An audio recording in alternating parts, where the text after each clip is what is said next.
Scott is a friend of mine. He's in his 30s, he's a father, he's a husband, and 5 years ago he decided he was an atheist. He left Christianity, but the other day we sat down to tacos because he needed to confide in me that he still wrestles with the idea that he is intrinsically worthless, that he's totally depraved. And it's interesting that he feels this way because he says that he feels God sees him as totally depraved, even though he doesn't believe in God. My name is Adam Allen, and this is Faith and Reconstruction. A couple weeks ago, I talked about this three-step process of deconstruction and reconstruction. Last week, I gave a more in-depth explanation of what the first step is, failure, and what failure looks like. This week, I want to talk about the second step, which is deconstruction. What it is, what it might look like in a short example, and how to know if you're in the deconstruction step. In the example of total depravity I gave, I don't want to spend much time refuting the idea of total depravity. Some people, that is a very important belief to them, and I'm not here to, in this video at least, talk about whether or not it's right or wrong. What I do want to talk about is what happens when you carry that belief into your atheism or into your religious failure step without deconstructing, and why deconstruction is so important.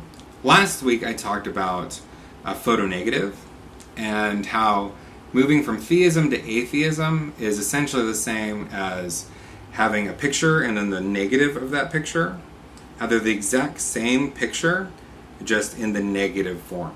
Everything that you would say about God, you would say the opposite about God here. I believe that a perfect example of somebody who hasn't deconstructed yet, but it still considers themselves an atheist, would come in a friend of mine who I once asked, if the Bible were taken out of the situation, could you then believe in God? And I didn't necessarily mean the Christian God, I just mean, could you believe that there's something bigger out there? And they said, well, I couldn't because I can't accept the idea of God sending a flood to kill everyone except for 8 people. This person definitely didn't grasp the question that I was asking. The reason for this is they hadn't deconstructed their belief system yet. They were simply in the negative form of it. If you still have the belief, we'll go with the total depravity belief, if you carry that into your atheism and you don't deconstruct it, what will happen is you'll see yourself as intrinsically worthless, and then you'll see other people as also intrinsically worthless, and you'll treat them that way. Even though you don't believe in God, you'll still carry with you this sense that you yourself are worthless, and that will affect your whole life. Now, the way over that is to deconstruct that belief. That will look different for different people, but part of it is saying, well, that's a teaching that I was taught. It's not something that's self-evident in the world. Whether or not people are good or bad is a debate that's gone on for thousands of years. It isn't limited to Christianity. The concept of total depravity exists within certain denominations. It's very popular, obviously, with Reform denominations like Lutheran, but it's also very popular within non-denominational churches. 70% of non-denominational churches still have Reformed theology influence. So what is deconstruction? Well, it's looking at beliefs that you have about the world and determining whether or not those beliefs are things that you think are valuable and true, or if those were things that were put onto you or taught to believe by the church or your religion.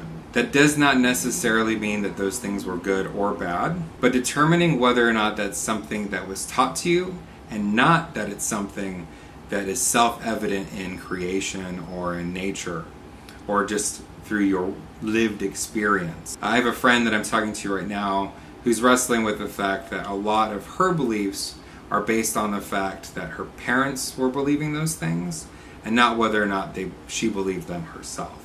And I think that most of our families, for people who are going through deconstruction, do want us to believe what we believe for ourselves. They also want it to be the same thing that they believe. And I'm not saying there's anything inherently wrong with that, but I do think it's important that you come to your own beliefs. And that might look different than what they believed. So in this series, I'm talking about deconstruction as a step. But deconstruction has also become a movement within the evangelical church. I think it's also important to understand that the deconstruction movement is in response to fundamentalism, and it's not a response to all of religion. I haven't seen anybody using this deconstruction language that came from another religion or from a liberal denomination within Christianity. It's only in response to fundamentalist teachings. And this is just my opinion, but I believe a lot of it has less to do with the religious teachings and more to do with the rigidness of those religious teachings. In the comments, feel free to disagree with me. I believe that that's really what's going on at the basis of it, is that you're told to believe a certain thing, whether or not it conflicts with reality. And I think that as we have moved into, one, a postmodern culture, which I'll explain in another video, but also into a culture that has access to lots of other belief systems, our world is constantly confronting us with the fact that the rigid belief system of fundamentalism is exactly that, a rigid belief system, and not one that fully engages the nuances of the world.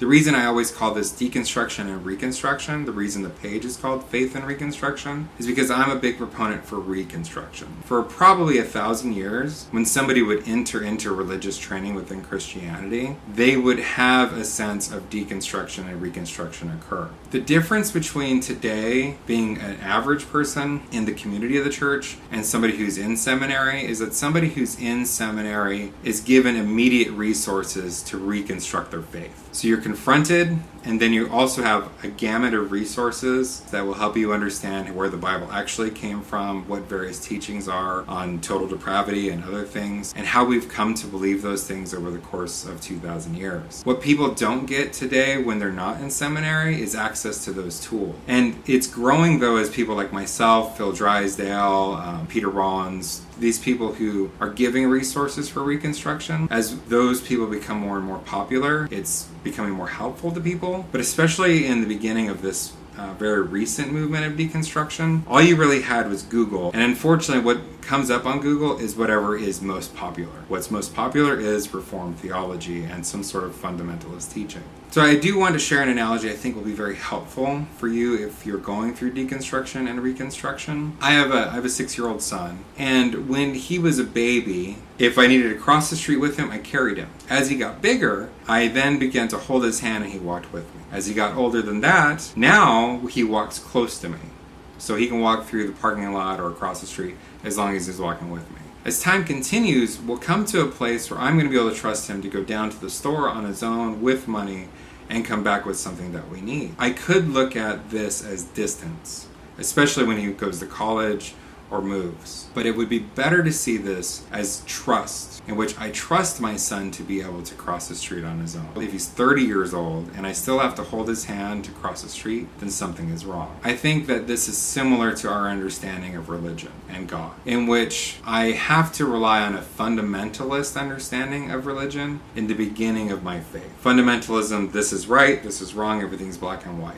And it's like that for a child. As the child grows, as you mature in your faith, as I would say when Paul says, some of you need milk and some of you are ready for meat, that there are some people who have come to a place where the religion or God can trust them, where they don't have to be held by the hand anymore. Does that mean that I'm saying they don't need the religion anymore? I'm not saying that at all. I'm saying that what it looks like is less rigid than when you have to hold their hand across the street.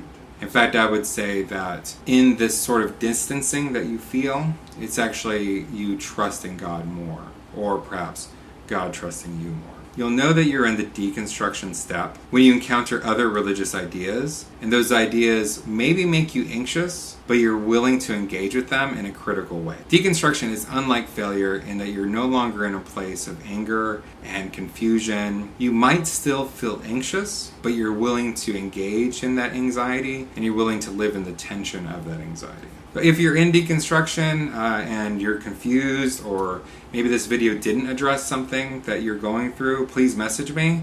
I would love to talk to you more about it, and I'd like to be able to make more videos that engage with what you're going through. If you fully disagree with what I've said, please share this video and say, this guy's crazy, I totally disagree with him. My name's Adam Allen, God bless you, and talk to you soon.